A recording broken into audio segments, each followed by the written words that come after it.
नमस्कार दोस्तों, जिया डिफेंस में आपका स्वागत है। दोस्तों, भारत ने भारतीय सेना के लिए स्वदेशी लाइट टैंक के इंजन के लिए अमेरिकन कंपनी कमिंस को चुना।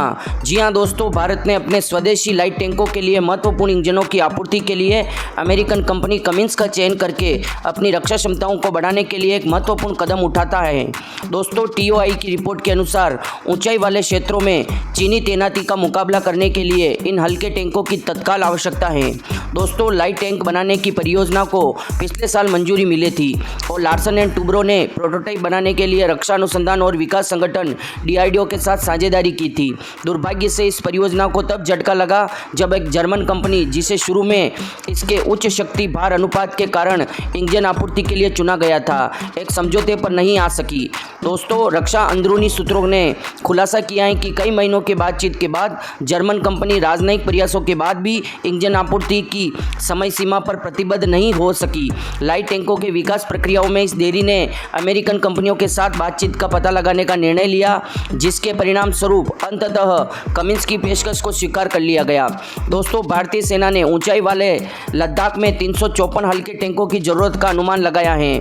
L&T DRDO ने उनमें से 59 का उत्पादन करेगा और शेष टैंकों का निर्माण प्रतिस्पर्धा बोलियां प्रक्रिया के बाद अन्य भारतीय कंपनियों द्वारा किया जाएगा। दोस्तों, भारतीय लाइट टैंकों के विकास प्रोजेक्ट को प्रोजेक्ट जोरावर नाम दिया गया है। इसकी कल्पना आर्टिफिशियल इंटेलिजेंस, ड्रोन युद्ध क्षमताओं और सक्रिय सुरक्षा प्रणालियों की इंटीग्रेशन जैसे आधुनिक सुविधाओं के साथ की गई है। दोस्तों, L&T DRDO विकल्प K9 वज्र स्वचालित तोपखाने की चेसिस पर आधारित है, जो वर्तमान सेवा में है और सेना के लिए भारत में उत्पादन किया जा सकता है। दोस्तों, इन हल्के टैंकों को उच्च ऊंचाई वाले क्षेत्रों और द्वीप क्षेत्रों सहित सभी प्रकार के इलाकों में संचालित करने के लिए डिजाइन किया जाएगा। त्वरित तैनाती के लिए इन्हें हवाई परिवहन योग्य होना चाहिए। अधिकारियों ने इस बात पर जोर दिया कि इन टैंकों को पर्याप्त मारक क्षमता, सुरक्षा निगरानी और संचार क्षमताओं के साथ हल्का फुर्तीला मंच प्रदान करने की आवश्यकता है। हल्के टैंकों की आवश्यकताओं को 2 साल पहले तब स्पष्ट हुई जब चीन ने पूर्वी लद्दाख में विवादित क्षेत्रों में बड़ी संख्या में सैनिकों और भारी उपकरणों को तैनात किया। अप्रैल 2020 में पूर्वी लद्दाख में वास्तविक नियंत्रण रेखा पर चीन द्वारा टाइप 15 हल्के टैंकों की तैनाती ने संतुलन को अस्थायी रूप से झुका दिया। दोस्तों, भारतीय सेना ने कई T-72 और T-90 टैंक तैनात किए जो भारी हैं और उच्च ऊंचाई वाले अभियानों के लिए कम उपयुक्त हैं। हालांकि इन तैनातियों का निवारण प्रभाव था। टैंकों को मुख्य रूप से मैदानी इलाकों और रेगिस्तान में संचालन के लिए डिज़ाइन किया गया था, जिससे पहाड़ी क्षेत्रों में सीमाएं उत्पन्न हुई। दोस्तों, आपको बता दें कि भारत ने कभी भी कोई उच्च ऊंचाई क्षेत्रों के लिए किसी भी तरह के टैंक का निर्माण नहीं किया था और भारत अब जिस प्रकार के लाइट टैंक का निर्माण करने वाला है, उस टैंक में वो क्षमता होगी जो वो उच्च ऊंचाई के सभी क्षेत्रों में जाने में सक्षम होगा। और दोस्तों, इस टैंक में वो सारी सुविधाएं होगी जिन सुविधाओं को रशियन टैंकों में न मिलने की वजह से रशिया को यूक्रेन में मात खानी पड़ी। जी हां दोस्तों, रशिया और यूक्रेन का युद्ध भारतीय सेना ने बहुत करीब से देखा है और उन्होंने निष्कर्ष निकाला है कि इस टैंक में वो सारी सुविधाएं होगी जो आज के फ्यूचरिस्टिक टैंक में होनी चाहिए, जैसे कि आर्टिफिशियल इंटेलिजेंस, इसमें एंटी ड्रोन सिस्टम और सुसाइड ड्रोन से हमले से बचने की सुविधा, एंटी टैंक गाइडेड मिसाइलों, सभी तरह से बचने की सुविधा इसमें होगी। दोस्तों, इस लाइट टैंक में हम अब अमेरिकन 1000 HP के इंजन का उपयोग करने वाले हैं, क्योंकि दोस्तों इतने हाई पावर इंजन का उपयोग इसलिए भी किया जाएगा क्योंकि जो लाइट टैंक जोरावर होगा उसको पहाड़ों पर चढ़ने के लिए विशेष तौर पर बनाया जा रहा है ताकि वो पहाड़ों पर आसानी से चढ़ सके। दोस्तों, प्रोजेक्ट जोरावर को अनुमति मिल चुकी है। असल में यह देश का पहला ऐसा टैंक होगा जिसे माउंटेन टैंक के नाम से भी बुलाया जाएगा। हल्का होने की वजह से इसे उठाकर कहीं पर भी पहुंचाया जा सकेगा। माना जा रहा है कि इसकी मुख्य तोप 120 मिलीमीटर की होगी। ऑटोमेटिक लोडर होगा, रिमोट वेपन स्टेशन होगा जिसमें 12.7 मिलीमीटर की हेवी मशीन गन इस पर तैनात होगी। असल में यह कम वजन का ही होगा लेकिन ताकत मेन बैटल टैंक जैसी होगी। दोस्तों, जोरावर टैंक साल 2023 से रोल आउट होना शुरू हो जाएगा। 2024 तक इसके ट्रायल्स चलेंगे। इसके बाद इसे भारतीय सेना को एक के बाद एक सौंप दिया जाएगा।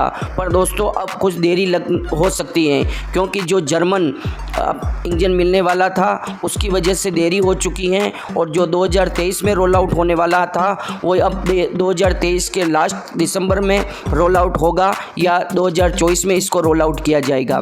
दोस्तों ये टैंक बना ही जाएगा हाई एल्टीट्यूड के लिए, यानी तवांग हो या लद्दाख, दोनों ही जगह पर ये दुश्मन पर कहर बरपाएगा। जोरावर लाइट टैंक में artificial intelligence, drone integration, attic protection system, high degree of situational awareness जैसी तकनीकें होगी। साथ ही इसमें मिसाइल फायरिंग की क्षमता होगी। इससे दुश्मन के ड्रोन्स को मार गिराने की यंत्र वार्निंग सिस्टम भी लगे होंगे, यानी मीडियम बैटल टैंक के बजाय भारतीय सेना की ज़्यादा मदद करेंगे। दोस्तों चीन ने अपनी तरफ से जो टैंक लगाए हैं वो 33 टन से कम वजन के हैं और उन्हें आसानी से एयरलिफ्ट किया जा सकता है। ऐसा नहीं है कि भारत ने फिलहाल सीमा पर कोई टैंक नहीं लगाए हैं। इस समय चीनी सीमा पर K9 वज्र टैंक तैनात हैं जो बेहद ताकतवर हैं। इसके अलावा भारतीय सेना ने स्वदेशी होविट्जर को भी तैनात किया है। यह चीन की हालत ख़राब करने के लिए काफ़ी हैं, लेकिन लाइट टैंक के पहुंच से चीन की हरकतों पर विराम लगाना आसान होगा। दोस्तों आपको बता दें कि जर्मन भी अपना लाइट टैंक बना रही हैं, और वही जर्मन कंपनी राइन मेटल अमेरिका के लिए भी एक फ्यूचरिस्टिक लाइट टैंक का निर्माण कर रही हैं। और दूसरी तरफ दोस्तों दूसरी कंपनी जनरल डायनामिक्स ने भी अमेरिका के लिए एक फ्यूचरिस्टिक लाइट टैंक का निर्माण किया है जिसका नाम XM30 है।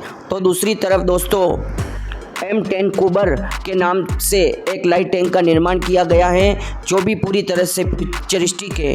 कुबर दोस्तों एक पूर्व सैनिक के नाम पर इस टैंक का नाम रखा गया है।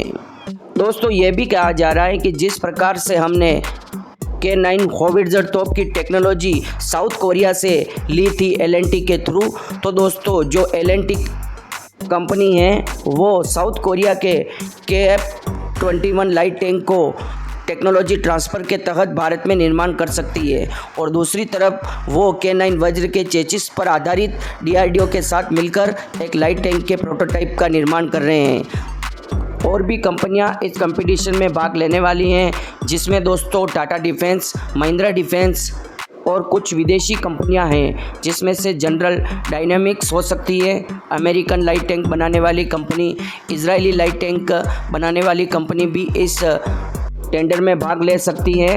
दोस्तों भारत लाइट टैंक बनाने के लिए किसी विदेशी कंपनी का चयन भी करता है, जैसे कि जर्मन, फ्रांस और अमेरिका, क्योंकि टैंकों के मामले में टेक्नोलॉजी में नंबर 1 दुनिया में जर्मनी है, उसके बाद अमेरिका और उसके बाद फ्रांस।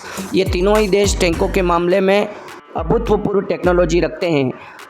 तो ये अगर भारत के लाइट टैंक टेंडर में भाग लेते हैं तो भारत की किसी प्राइवेट कंपनी के साथ जॉइंट वेंचर करके टेक्नोलॉजी ट्रांसफ़र के तहत और भारत के मेक इन इंडिया प्लान के तहत इस टैंक का निर्माण भारत में ही करना पड़ेगा। और मुझे लगता है कि यूरोपियन कंपनियों को डिफेंस ऑर्डर बहुत कम मिलने की वजह से वह फ्यूचरिस्टिक लाइट टैंक की टेक्नोलॉजी देने के लिए भी तैयार हो सकती हैं, क्योंकि दोस्तों पूरी दुनिया पर केवल अभी अमेरिकन डिफेंस वेपन ही छाए हुए हैं। यूरोपियन कंट्री जिस प्रकार से पुराने समय में अपने हथियारों का बेचा करती थी वो अभी पूरी तरह से डाउन हो चुके हैं कोरोना के बाद में। तो अब देखना ये है कि भारत जो टैंक पास करेगा वो DRDO और L&T द्वारा बनाया गया प्रोटोटाइप होगा, या वह साउथ कोरिया का लाइट टैंक के टेक्नोलॉजी पर आधारित होगा, या जर्मन या अमेरिकन लाइट टैंक की टेक्नोलॉजी पर आधारित होगा। और भारत खुद भी इतना सक्षम है कि भारत एक फ्यूचरिस्टिक लाइट टैंक का निर्माण कर सकता है भारत की प्राइवेट कंपनियों के साथ मिलकर। तो दोस्तों मैं केवल आपसे ये वादा कर सकता हूँ कि 2024 में जब लाइट टैंक जोरावर प्रोजेक्ट के तहत प्रकाश टैंक के प्रोटोटाइप को जब रोल आउट किया जाएगा तो वो पूरी दुनिया के बेहतरीन टैंकों में से एक होगा, और पूरी तरह से उसमें जो टेक्नोलॉजी उपयोग की जाएगी वो फ्यूचरिस्टिक होगी और वो एक नंबर टेक्नोलॉजी होगी।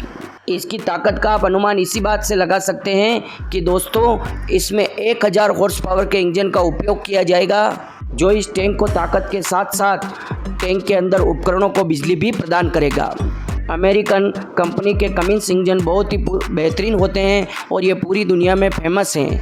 और एक बार अगर कमिंस के साथ डील हो जाती है तो भारत को बहुत सारे इंजनों की आवश्यकता है और ऐसा भी हो सकता है कमिंस और भारत जॉइंट वेंचर निर्माण के तहत भारत में एक और उत्पादन लाइन की शुरुआत कर सकते हैं। तो दोस्तों आपको पूरा वीडियो कैसा लगा? अगर वीडियो अच्छा लगा हो तो वीडियो को लाइक, कमेंट, शेयर और सब्सक्राइब करना ना भूलें और कमेंट बॉक्स में जय हिंद लिखकर हमारा मनोबल बढ़ाएं। जय हिंद दोस्तों।